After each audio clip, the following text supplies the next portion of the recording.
নমস্কার, মিতার ঘরকন্যার আরেকটি ব্লগে আপনাদের স্বাগতম। দিনটি ছিল ঈদের ছুটি, তো বিকেলবেলা চলে গেলাম বাবার বাড়িতে, মানে ঈদের দ্বিতীয় দিন।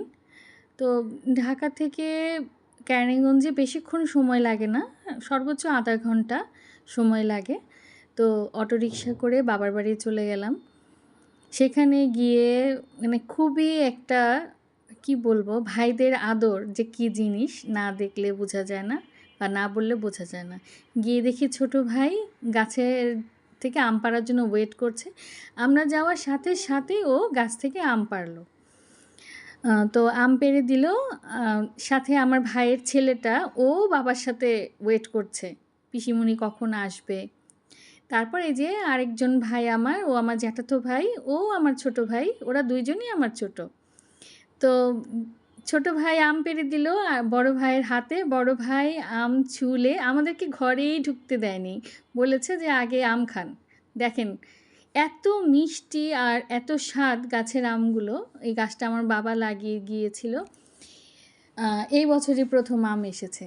তারপর আমার জ্যাঠাতো ভাই ওর গাছ থেকেও আম পেড়ে নিয়ে আসলো এবং আমাদেরকে খুব আদর করে খাওয়ালো। এই যে আমি ভাইয়েরা কেটে দিচ্ছে আর আমি খুব মানে আহ্লাদের সাথে খাচ্ছি। তো বাসা থেকে ডিসিশন নিয়ে এসেছিলাম ওদেরকে নিয়ে একটু ঘুরতে যাব। তো কেরানীগঞ্জে অনেক অনেক কফি শপ, এত সুন্দর সুন্দর ক্যাফে, ভালোই লাগে। তো প্রায় সন্ধ্যা সন্ধ্যা বাড়ি থেকে বের হয়ে আবার সেই অটোতে চড়লাম, চড়ে আবার একটু ভিডিও করছি। এত বাতাস, তার মধ্যে মানে প্রায় সন্ধ্যা নেমে আসছে, খুব সুন্দর একটা পরিবেশ।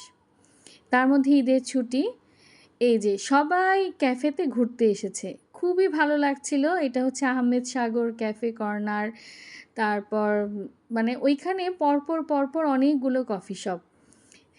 আমরা চলে গেলাম স্বপ্নপুরীতে, শিশু পার্ক, ওইটা বাচ্চাদের বিভিন্ন রাইডস আছে ওইখানে। দেখলাম প্রচণ্ড ভিড়, কোনো রাইডসে চড়ার মতো স্কোপ নেই। আমার ভাইয়ের ছেলেটা তো খুব খুশি, চারিদিকে লাইটিং হচ্ছে।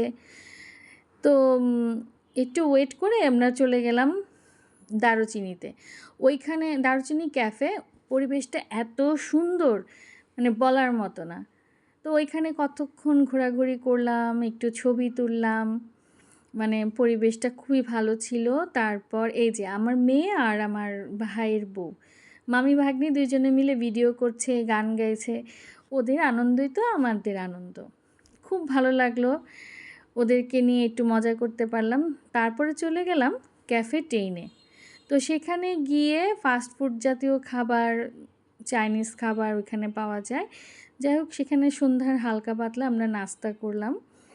এই যে আমরা বসেছি একটি মানে কর্নারে, সেখানে নাস্তা সেরে ওদেরকে নিয়ে মানে বাচ্চা দুটোকে নিয়ে আবার চলে গেলাম স্বপ্নপুরীতে। সেখানে ওরা রাইডসের জন্য ওয়েট করছে। যেহেতু একটু দেরিতে গিয়েছি তাই স্কুপ পেয়েছে রাইডসগুলোতে চড়ার, ট্রেন, তারপরে হেলিকপ্টার, বিভিন্ন রাইডসগুলোতে ওরা চড়লো।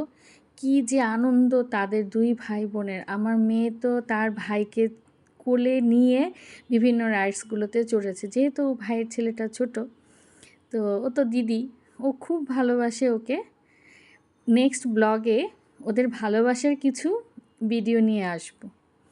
তো যাই হোক, ওরা খুব সুন্দর করে রাইডসগুলোতে চড়লো, ওদের আনন্দ দেখে আমাদের সবারই ভালো লাগলো। এই তো তারপর চলে এলাম বাড়ি।